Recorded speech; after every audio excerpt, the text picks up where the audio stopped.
नमस्कार, शुभप्रभात. बघा मित्रांनो, हे दिसत जे आहेत भेंडरं, ते पाट्याचे भेंडरं म्हणतात. पाट्याचे म्हणजे याचं कारण एक आहे मित्रांनो, की पूर्वी प्रत्येक शेतकरी आपल्या शेतामध्ये एक तुरीच्या वळीमध्ये असे हे गावढाली भेंडरं, ज्याला पाट्याचे भेंडरं म्हणतात.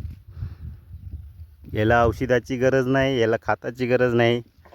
आणि ह्या भेंडराची एक खासियत आहे मित्रांनो, जसं की हे भेंडरं आपण मिरगाला जरी लावले तरी हे दिवाळीच्या जवळजवळ खाला येतात. तर तुम्ही बघू शकता. आता मी ह्या कॅरी बॅगमध्ये तोडून घेतलेले आहेत. तर घरी जाऊन याची भाजी कशी करायची आणि याच्यामध्ये विटॅमिन्स किती असतात काय नाही मी तुम्हाला माहिती सांगणार आहे. हे आहेत पाट्याचे गावढाली भेंडरं, बिना केमिकल, बिना खात, न काही करता दमन येणारे भेंडरं.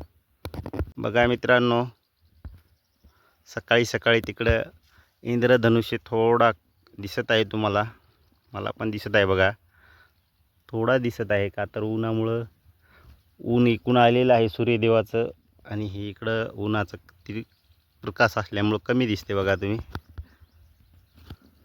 तर फायनली पाट्याची भेंडरं आमच्या आईनं व्यवस्थित छानपैकी बारीक बारीक चिरून घेतले आणि त्याची भाजी पण केलेली आहे. खूप छान प्रकारे भाजी असते मित्रांनो. त्याच्यामध्ये मानव शरीरासाठी खूप असे जीवनसत्व क वेगवेगळ्या प्रकारचे विटॅमिन्स, जे की पाट्याचे भेंडरं म्हणतात, की त्याला औषधाची गरज नाही, खताची गरज नाही. आणि ते जरी तुम्ही मिरगाला लावलं तरी ते दिवाळीमध्ये तुम्हाला खायला भेटतील. आणि त्याचं एक वैशिष्ट्य आहे मित्रांनो, की आमच्या आईनं आज भाजी केली आहे. फक्त तेल, जिरे, लसूण, मिरचू एवढंच टाकलं तरी भाजी इतकी छान लागू लागली. गावरान पाट्याचे भेंडरं जे की खूप काटाळ असतात, तोडाय गेलं तर हातात काटे घुसतात त्याचे आणि हात चुनचुन करते.